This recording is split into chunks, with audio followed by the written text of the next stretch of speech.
말씀 함께 보도록 하시죠. 말씀은요, 창세기 42장에 있는 말씀입니다.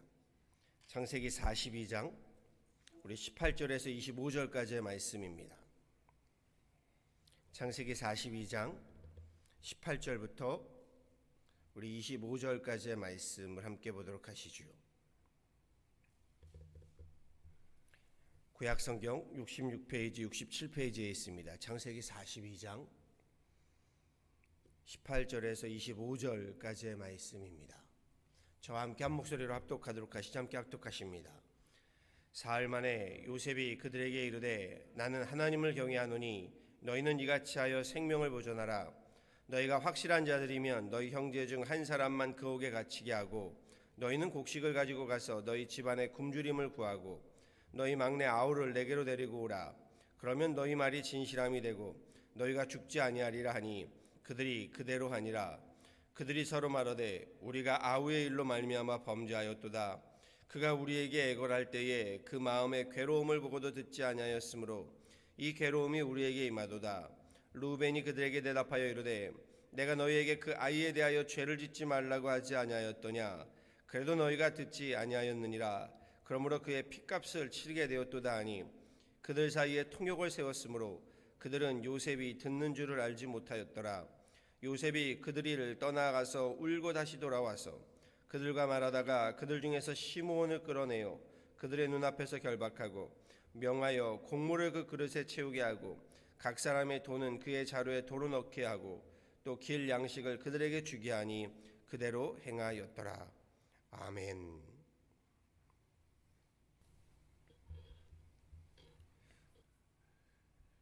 애굽의 바로왕의 꿈을 해몽하면서 요셉이 드디어 절망과 절규의 어둠의 터널로부터 나오게 됩니다.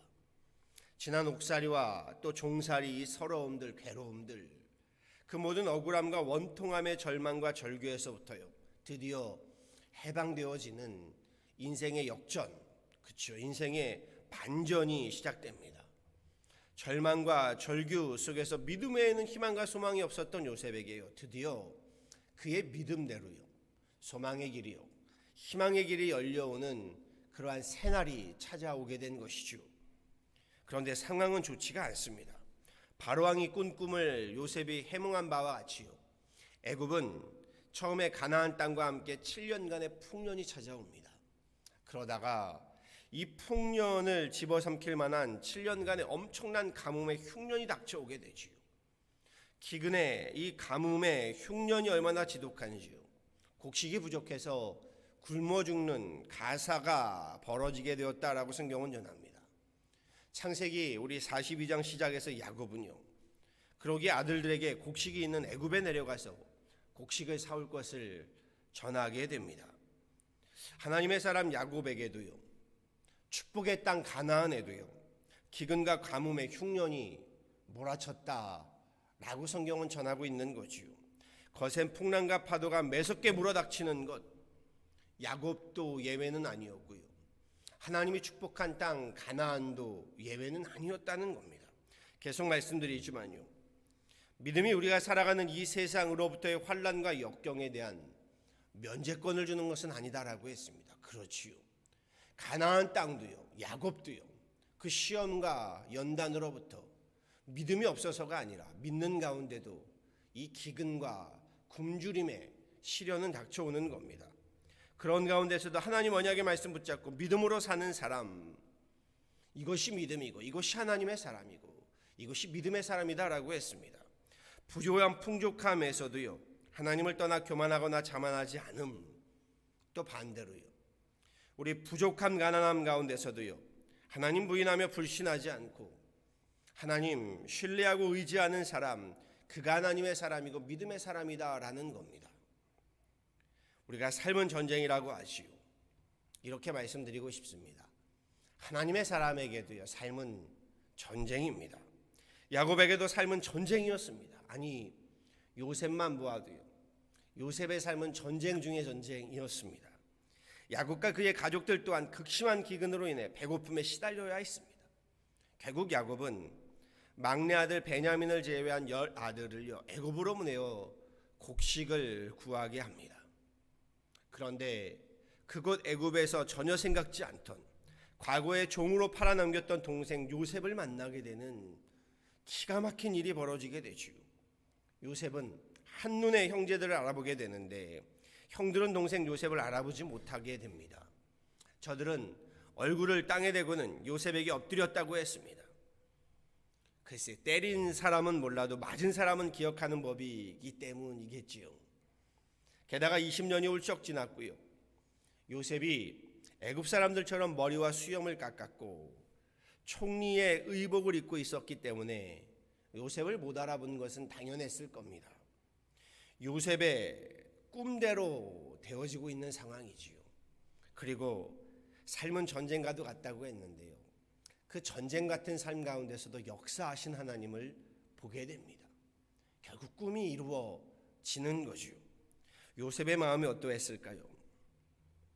요셉은 더 이상 과거에 철없던 요셉이 아니었습니다.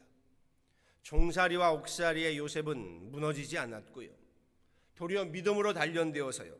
근사한 하나님의 사람이 되어 있음을, 근사한 믿음의 사람이 되어 있음을 오늘 본문과 사건에서 우리는 보게 됩니다. 요셉은요, 형제들을 모른 척하면서 시험해 보기 시작합니다. 아직도 형들이 과거의 자신을 팔아넘긴 때처럼 완악하고 포악하고 사악한가, 그 모습 그대로인가를 알아보기 위해서요. 요셉은 엄한 목소리로 저들이 어디에서부터 왔으며 어디를 가고 있는지 물으며 정탐꾼으로 몰아붙이게 됩니다. 그리고는 3일간을 감옥에 가다두게 되지요. 본문에는 옥에 갇혀 있는 동안 형제들은요, 과거에 자신들이 동생 요셉에게 행한 죄로 인해서 우리가 벌을 받게 되었다, 서로 이야기를 나누었다고 했습니다. 우리가 그 일로 인하여 오늘 벌을 받고 있다. 21절 이하에 이렇게 전하지요. 그들이 서로 말하되 우리가 아우의 일로 말미암아 범죄하였도다. 그가 우리에게 애원할 때에 그 마음의 괴로움을 보고도 듣지 아니하였으므로 이 괴로움이 우리에게 임하도다. 그러므로 그의 핏값을 치르게 되었도다. 애굽 사람들은요, 요셉이 히브리 말을 알아듣지 못하는 줄 알고요, 형제들과 요셉 사이에 통역을 세웠다라고 전하지요. 그런데 요셉은 형들의 히브리 말을 다 알아들었고요, 그 자리를 피해 울었다라고 전했습니다. 형들이 지난 죄에 대해서 회개하며 아파하고 있음을 알게 되었기 때문이지요. 형들이요, 자기 동생에 대한 그 연민과 그 상처를 아직도 갖고 있다라는 것을 엊그저께도 말씀드렸지만요, 요셉이 잊혀졌는가 싶었는데 가족에게, 형들에게 아직 남아있음을 깨닫게 된 겁니다. 그럼에도 요셉의 시험이 계속되지요. 사무리의 형제들에게 곡물을 주어 돌아갈 수 있게 하되요, 저들 가운데 시몬을 결박하여 볼모로 잡아두게 되고요, 게다가 저들이 곡물값으로 가져온 돈을 곡물자루에 몰래 도로 넣게 하여 돌려보내게 되었다.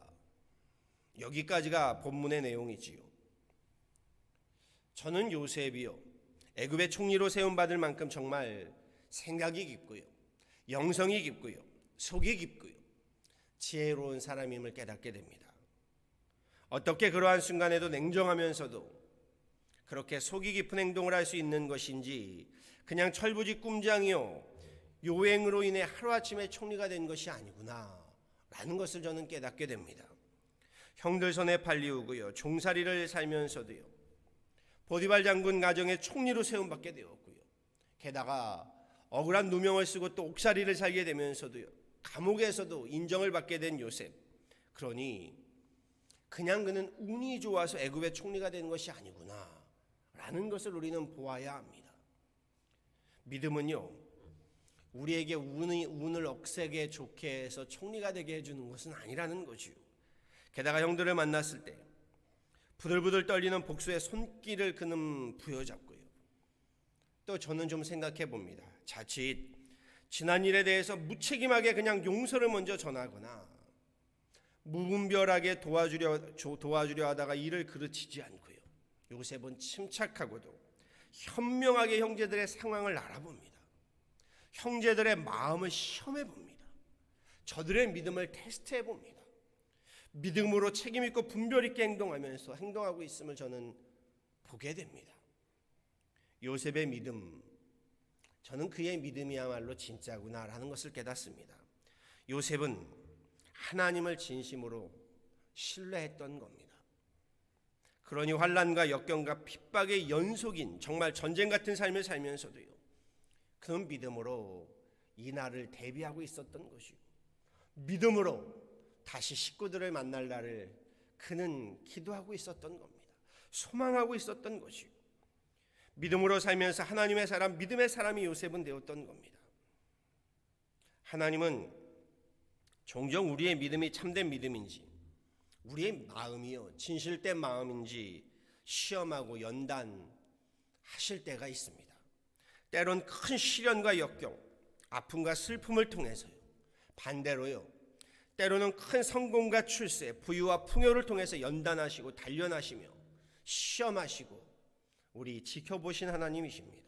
한마디로요, 우리를 광야로 보내어 연단하시기도 하고요, 때로는 우리를 왕궁으로 보내어 시험하시기도 하는 겁니다. 즉 광야를 어떻게 믿음으로 대처하고 이겨내는지, 왕궁을 어떻게 믿음으로 살아가는지, 절망의 환경에서 하나님 부인하고 불신하지 않는지, 성공의 가도에서 하나님 자리에 앉아 부인하며 교만하지 않는지 하나님은 시험하시고 연단하시는 분이십니다. 요셉은 지금 앞서 광야 과정을 통과했습니다. 그렇죠. 광야의 과정 시험을 통과한 겁니다. 어느 분은 이렇게도 말씀합니다. 시험을 볼 때는 선생님도 우리 시험의 조교도 아무도 답을 가르쳐 주지 않는다고요. 그렇지요. 시험 때는 답을 가르쳐 주는 것이 아닙니다. 시험이 끝난 후에는 답을 가르쳐 주겠지요. 하나님의 시험도요, 우리가 우리가 단련을 받을 때는 하나님께서 답을 주지 않으신다라고 말씀하시기도 하더군요. 저는 일리 있는 말이라고 생각했습니다. 요셉도 답이 없는 그 광야를 통과했습니다. 그냥 통과한 정도가 아니라요, 하나님 마음에 흡족하리만큼 멋지게 통과했습니다. 감옥에 갇혀서도요, 사람이 모나지 않았고요, 오만하거나 거만하지 않았습니다. 특별히 그는 애굽의 총리가 되어서도요, 왕궁의 자리에 앉아서도요, 하나님 자리에 앉아서 그가 하나님처럼 행동하는 그 불신과 오만함들을 보이지 않았음을 우리에게 보여주고 있습니다. 그리고 이제 과거 자신을 팔아넘긴 형제들에 대한 시험과 연단 앞에 요셉은 또 서게 된 것입니다. 형제들에 대한 연단과 시련이시요, 형제들에 대한 복수심에요, 눈이 멀어서 세상의 방식대로 복수의 피를 불러올 것인가, 아니면 믿음의 방식으로요, 회개를 불러오고 참회를 불러오고 그 가운데 우리 함께 가족의 재회와 사랑을 불러올 것인가, 이 시험의 기로에 선 것이죠. 전쟁 같은 팬데믹 시대를 살면서요, 우리의 인심은 물론 심령이 점점 완악해져 가고 피폐해져 간다는 것을 다 우리는 느끼고 있습니다. 더욱 표독해져 가고 사람들이 더욱더 사악해져 가고 있는 것을 경험하게 되죠. 조금만 잘 돼도 사람이 자만하고 오만해져 감을 보게 되고요, 조금만 잘 풀리지 않게 돼도 사람이 하나님 부정하고 불신하고 하나님으로부터 멀어지는 것을 우리는 보게 됩니다. 저는 요셉과 같이요, 속이 깊은 신앙인이 되어야 할 줄 압니다. 조금 힘들다고 해서 하나님 부정하고 불신할 것도 아니고요, 우리 조금 잘 나간다고 해서요 하나님 자리에 앉아 교만하고 오만할 것도 아닙니다. 전쟁 같은 삶이라지만 삶의 전쟁터에서도 우리 중심에 하나님을, 정말 하나님 말씀을 중심에 두고요, 믿음의 방식으로 살아가는 삶, 그러한 속이 깊은 하나님의 사람, 믿음이 깊은 하나님의 사람, 우리 시험과 시련을 능히 이겨내는 그러한 귀한 믿음의 사람이 되어야 할 줄 압니다.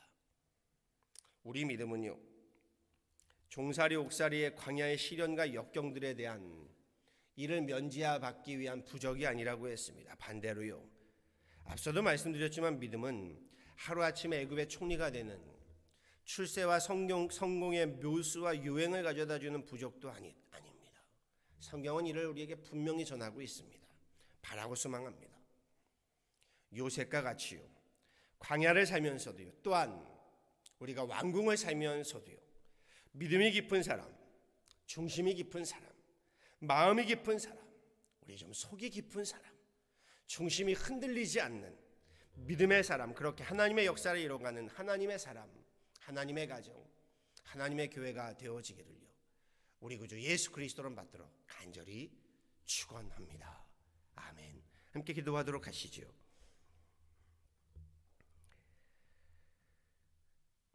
전능하신 하나님, 오늘도 우리에게 하나님 전쟁 같은 삶이 주어져 있음을 보게 됩니다.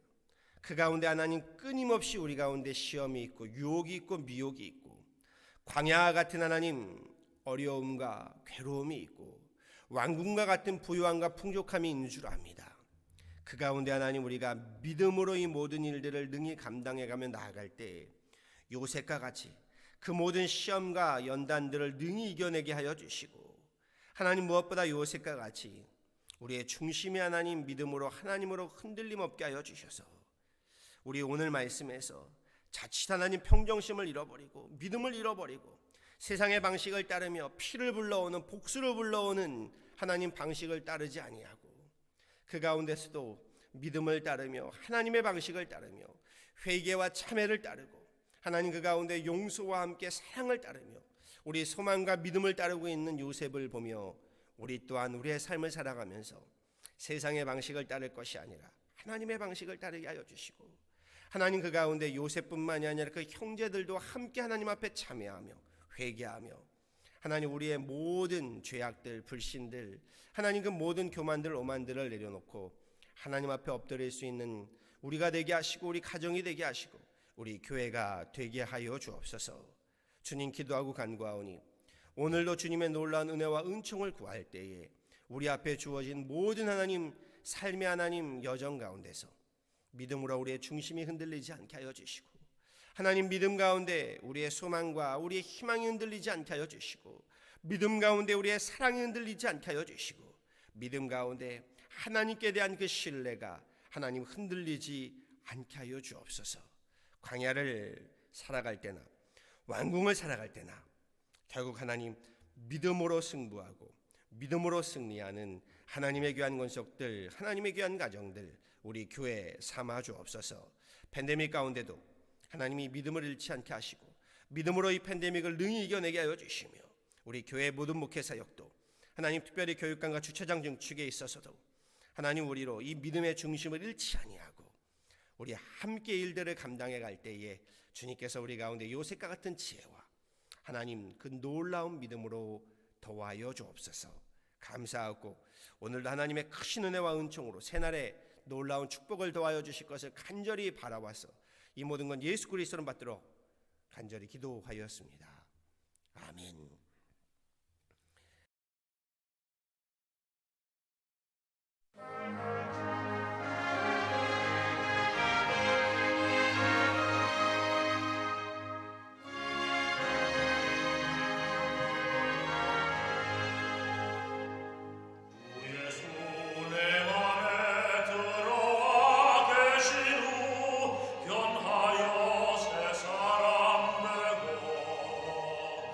내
주를